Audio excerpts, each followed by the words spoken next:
ஒரு ரீல்ஸ் பார்த்துட்டு இருந்தேன். அதுல ஒரு பையன், அம்மா என்னடா நீ வீட்டு வேலைக்கு போய் தானே என்னை படிக்க வைக்கிற?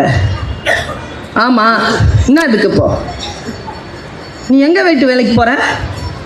ஏன் உனக்கு தெரியாதா? சொல்ல. இந்த பக்கத்து தெருவில் இருக்குல்ல, புதுசா வீடு கட்டியிருக்காங்களே, அவங்க வீட்டுக்கு தான். அங்க இனிமேல் நீ வேலைக்கு போவேணாம். ஏண்டா? அந்த அந்த வீட்டில் இருக்கிற பையன் என் கிளாஸ்ல படிக்கிறான். அதுக்கு என்னடா இப்போ? அவன் நான் ஏதாவது பேசாதே, வாய மூடுறா. உங்க அம்மா என் வீட்டில் வேலை செய்யுது தெரியுமா உனக்கு? நான் போடுற சாக்லேட் பேப்பர்லாம் அதான் பெருக்குது, என் ட்ரெஸ் எல்லாம் அதான் துவைக்குது, நான் சாப்பிட்டு வைக்கிற எச்சி தட்டெல்லாம் அதான் கழுவுது. என்ன திமிரா பேசுற என்கிட்ட அப்படின்னு பேசுறாமா? அப்படியா சாமி? ஆனா எனக்கு உன்னை விட பெரிய கவலை ஒன்று இருக்குடா.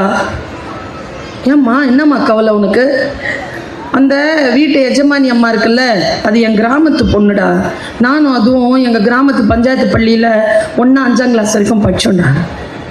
அவங்க அப்பா பெரிய பணக்காரன், அவன் நல்ல வீட்டில் கல்யாணம் பண்ணி கொடுத்துட்டான், அவங்க நல்லா வந்துட்டாங்கடா. அந்த பொண்ணு என்கிட்ட, ஏய் இதை பெருக்கு, இங்க வா, அதை எடுத்து வை, இதை தொட, இதை கழுவுன்னு சொல்லும்போது எனக்கு எவ்வளோ வலிக்கும் தெரியுமா?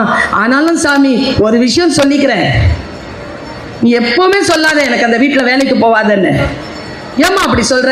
அவ பிள்ளை அவ எந்த ஸ்கூல்ல படிக்க வைக்கிறாளோ அதே ஸ்கூல்ல நான் என் பிள்ளையையும் படிக்க வைக்கிறேங்கிற ஒரு நினைவை நீ எப்போ